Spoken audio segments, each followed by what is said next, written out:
আসসালামু আলাইকুম। ক্লিফস টফেলের নবম ক্লাসে আপনাদের সবাইকে স্বাগতম।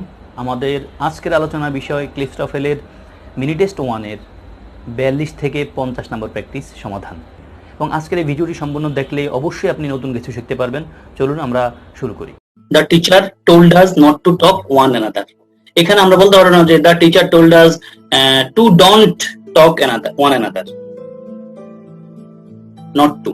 হ্যাঁ, এটা হলো মূল বিষয়, এটা আমরা সিম্পলি সবাই বুঝি। The teacher told us not to talk one another. আসুন 43 নম্বর প্রশ্ন। It was he who helped me. আগেই বলে আসছি আপনাদেরকে, বি ভার্ব যেগুলো আছে am, is, are, was, are, be, এদের পর প্রনাউন কোন ফর্ম হয়? সাবজেক্টিভ ফর্ম হয়। হি হলো subjective form.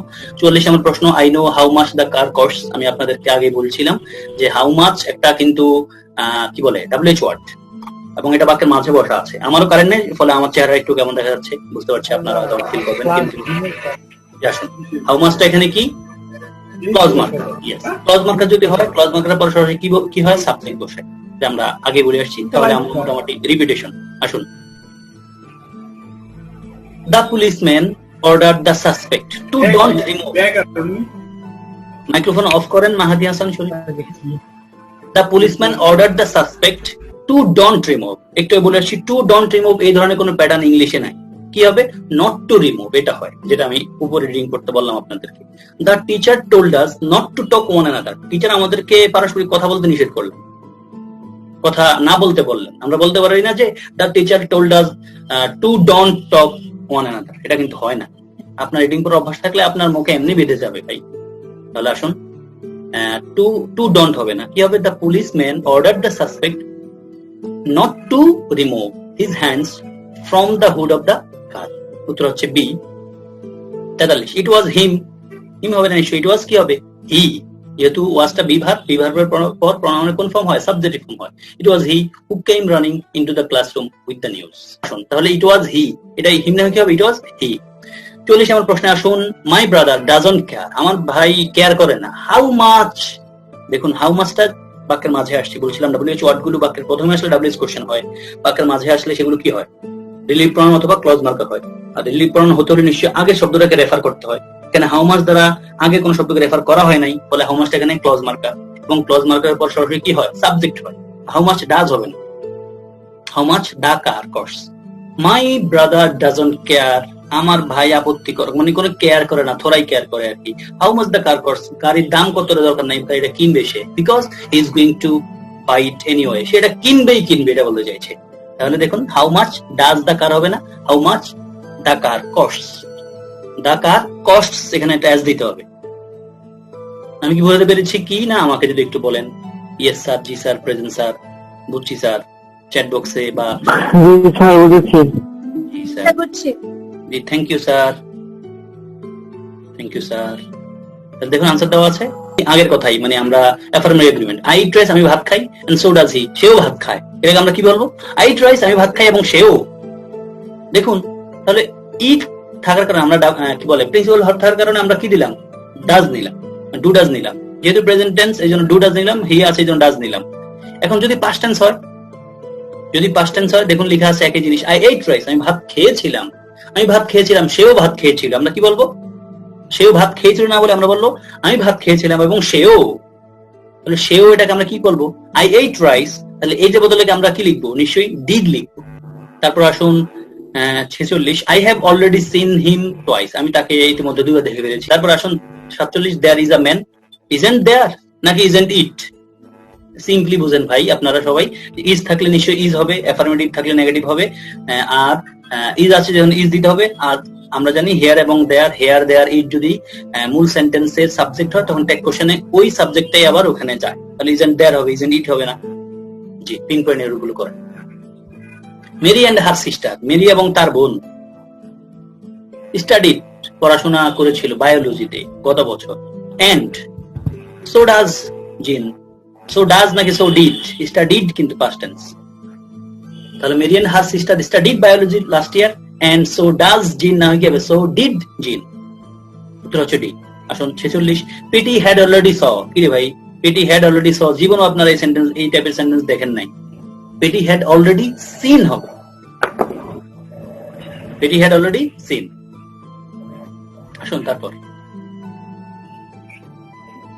47 there is a new oriental restaurant in town restaurant বানানটা পড়া উচিত পরীক্ষা আসছে restaurant in town isn't it নাকি isn't there কিন্তু আছে is there is যেহেতু is এর বদলে আমরা is দিলাম is এর বদলে is দিলাম নেগেটিভ দিলাম এখানে অ্যাফার্মেটিভ নেগেটিভ দিলাম আর এখানে there আছে এইজন্য আমরা it না হয় কি হবে it হবে it হবে না হয় কি হবে there হবে যেহেতু there হবে there is a new oriental restaurant in town isn't there it হবে না isn't there আমি কি বোঝাতে পেরেছি কি না আপনাদেরকে সবাইকে একটু বলবেন প্লিজ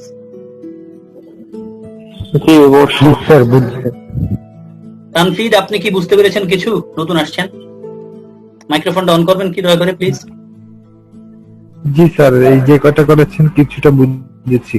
জি থ্যাংক ইউ আপনি যদি অনেক আগে আসতেন তাহলে নিশ্চয়ই আপনি আর আগে বুঝতে পারতেন ডিসাইড বলে আসছি তোমাদেরকে আগে বলে আসছি ডিসাইড একটা ভার্ব অনেকগুলো ভার্ব আছে ওই ভার্বটার পর যখন আরেকটা ভার্ব আসে সেই ভার্বটা কি হয় সিম্পলি ইনফিনিটিভ হয় তাহলে ডিসাইডের পর ইনফিনিটিভ হয় এটা আমরা নিয়ম ছাড়াও রিডিং পারি যাদের রিডিং করার অভ্যাস আছে তারা সহজেই মুখে আটকে যাবে যে I decided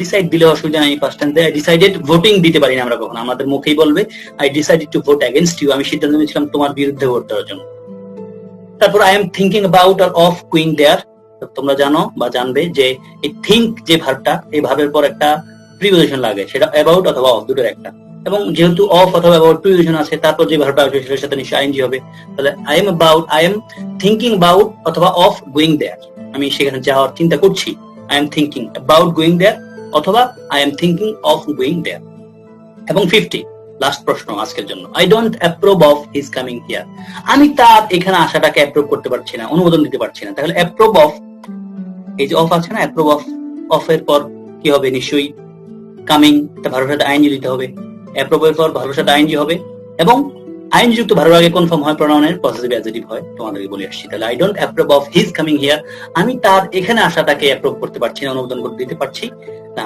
Mainuddin Saikat you are the new person here you are welcome আসো 48 নম্বর প্রশ্ন কি হতে পারে উত্তর চিন্তা করো একটু the government has decided voting না ভাই তোমাদের কারো মনে মুখে আটকে দেবে সবার যে ভোটিং আটকে যাচ্ছে এখানে the government has decided to vote on the resolution now rather than next month উত্তর হচ্ছে নিশ্চয়ই বি টু ভোট হবে 49 the professor is thinking to go না ইজ থিঙ্কিং অফ গোয়িং অথবা is thinking about going the professor is thinking to go না হয় কি হবে the professor is thinking of going অথবা the professor is thinking about going to the conference on aeronautics next month উত্তর হচ্ছে B এবং শেষ নাম্বার প্রশ্ন his father does not approve of him to go কি রে ভাই কেমনে কি হিম টু গো না টু গো তো নিশ্চয়ই হবে না নাকি কারণ অ্যাপ্রুভ অফ আছে অ্যাপ্রুভ অফ এর পর ভার্বের সাথে কি হবে আরেকটা ভার্ব যদি আসে আইএনজি হবে তাহলে অ্যাপ্রুভ অফ